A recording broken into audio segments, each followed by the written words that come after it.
ప్రభును మన రక్షకుడైన యేసు క్రీస్తు ప్రభువారి యొక్క అతి శ్రేష్టమైన నామమును బట్టి ఉదయకాల వందనాలు మీ అందరికీ కూడా తెలియజేస్తూ ఉన్నాను.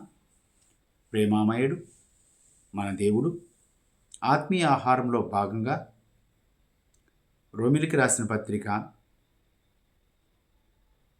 8వ అధ్యాయము 14వ వచనంలో చూసినట్లయితే, దేవుని ఆత్మచేత ఎందరు నడిపింపబడుదురో వారందరూ దేవుని కుమారులై ఇందురు. దేవుని ఆత్మచేత నడిపింపబడేవారు. మనము శారీరరీతిగా నడిపింపబడుతున్నామా, ఆత్మచేత నడిపించబడుతున్నామనేది ప్రతి ఒక్కరూ దేవుని యొక్క బిడ్డ అనేవారు ప్రశ్నించుకోవలసిన మొట్టమొదటి ప్రశ్న. మనము దేవుని కుమారులమా అనే అంశం మీద ఈరోజు నేర్చుకుందాం పరిశుద్ధ గ్రంథ లేఖనాల్లో. మరి జీవాహారము నేనే అన్నాడు, జీవజలము నేనే అన్నాడు. నేనిచ్చు ఆహారమును పూజించు వారు మరలా ఎప్పుడు కూడా ఆకలి కొనడు అంటాడు. నేనిచ్చు జలమును తాగిన వారు మరెప్పటికి కూడా దప్పి కొనడు అంటాడు. ఇలాంటి గొప్ప దేవుడు మనకున్నాడు కాబట్టి మనమందరం కూడా ఎలాగా వాక్యాన్ని నేర్చుకుంటున్నామో, దేవుని ఆత్మచేత ఎందరూ నడిపింపబడెదరో. ఇంత గొప్ప సాక్షి సమూహం అంటాడు హెబ్రీయులకు రాసిన పత్రిక 12వ అధ్యాయం 1వ వచనంలో. ఇంత గొప్ప సాక్షి సమూహము మేఘమములే. ఆ సాక్షి సమూహం కూడా అందరూ కూడా ఎలాగ నడిచారంటే దేవుని ఆత్మచేత నడిపింపబడ్డారు. కాబట్టి వారు దేవుని కుమారులను, కుమార్తెలను, మరియు వారికి నా హృదయానుసారుడు అంటాడు దేవుడు, పేర్లు పెట్టబడ్డాడు. మరి ఇలాంటిది వాక్యం చేత నడిపింపబడే వారందరూ దేవుని కుమారులై ఉందరు అంటారు. ఏలయనగా మరలా భయపడుటకు మీరు దాస్యపు ఆత్మను పొందలేదు కానీ దత్తపుత్రాత్మను పొందితిరి.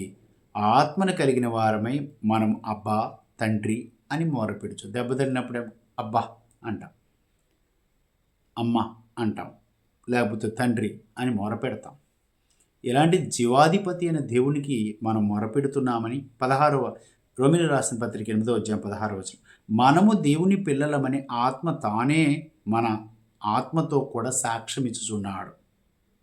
మనము పిల్లలమైతే వారసులం, అనగా దేవునికి వారసులం, క్రీస్తుతో కూడా మహిమ పొందుటకు ఆయనతో శ్రమపడిన ఎడల క్రీస్తు తోడి వారసులం.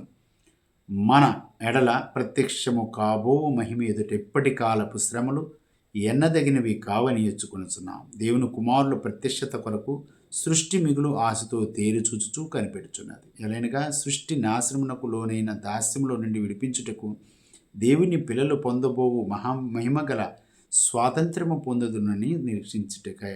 మరి వాక్యాలు చూసుకుంటే దేవుని ఆత్మచేత నడిపింపబడుతున్న వారు ఎలాగుంటామో గలతీయులకు రాసిన పత్రిక 4వ అధ్యాయంలో వాక్యాన్ని మనము పరిశీలిద్దాం.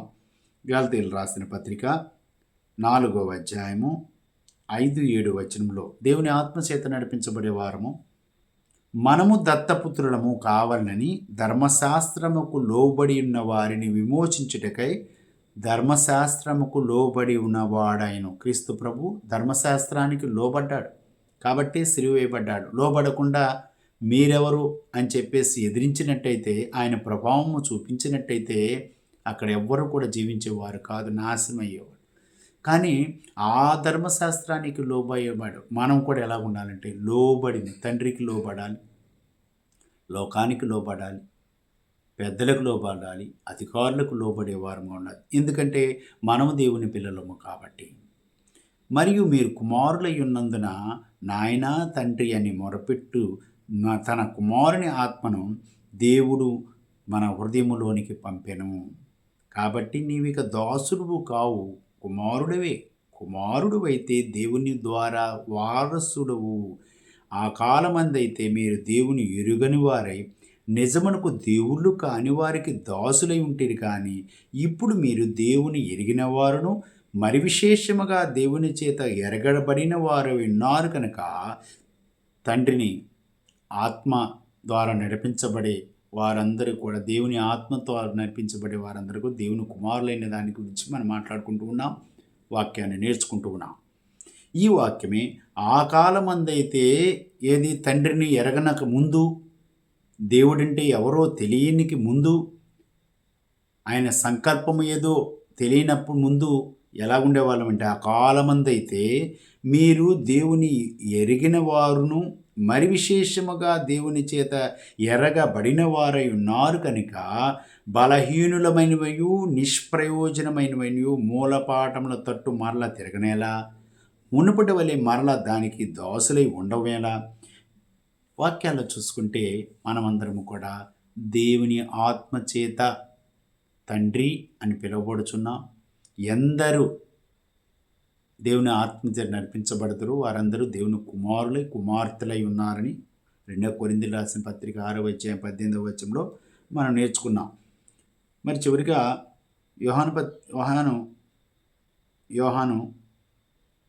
సువార్త 1వ అధ్యాయము మనమందరము ఎవరి చేత నడిపించబడుతున్నామంటే క్రీస్తు ప్రభువు యొక్క సారూప్యంలోనికి స్వీకరించి దత్తపుత్రాత్మను మనం కూడా ఆయన వారసుడిగా ఎలాగో అంగీకరించబడ్డామో, మనము కూడా దేవుని ఆత్మచేత నడిపించబడిన వారు మనమందరము కూడా ఇటు యొక్క కృపను మనకు దేవుడు ఇచ్చి ఉన్నాడు.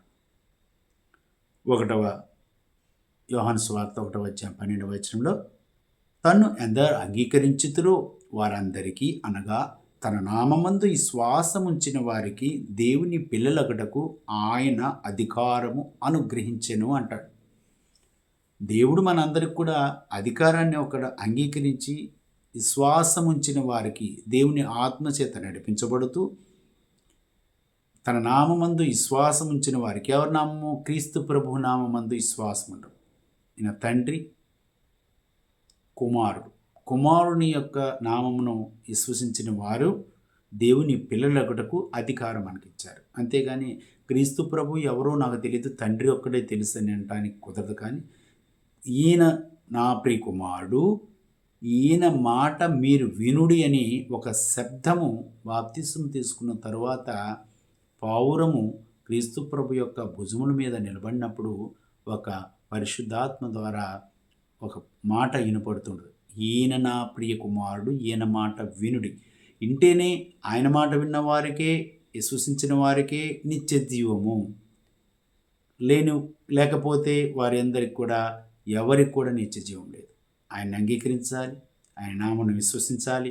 ఆయన నామమును పాపక్షమాపణ నిమిత్తము బాప్తిసం పొందిన వారు మాత్రమే దేవుని ఆత్మచేత నడిపించబడిన వారు అని ఈ వర్తమానాన్ని ఉన్న మీ అందరికి కూడా అలాగా క్రీస్తు ప్రభులోనికి బాప్తిసం పొందాలి. ఆయన రక్తంలో కడగబడితేనే తప్ప, ఆయన్ని అంగీకరించితే తప్ప మనం వారసులమే, దేవుని పిల్లలమే. కానీ మరి ఆయన అంగీకరించిన వారు ఆయన ఎవరో, దేవుడెవరో తెలియదు అని వాక్యం సెలవిస్తుంది. ఇలాంటి వాక్యాలు నేర్చుకోవడానికి మీరందరూ కూడా నా యూట్యూబ్ ఛానల్ను సబ్స్క్రైబ్ చేయండి. బెల్ బటన్ నొక్కినట్టయితే మీ అందరికి కూడా మరలా కొత్త నోటిఫికేషన్లు వస్తూ ఉంటాయి. దయచేసి మీరు విశ్వసించి దేవుని యొక్క వాక్య ప్రకారం నడుచుకున్న బుద్ధులమే ఉన్నాం. మీ అందరూ కూడా ప్రత్యేకమైన వందనాలు.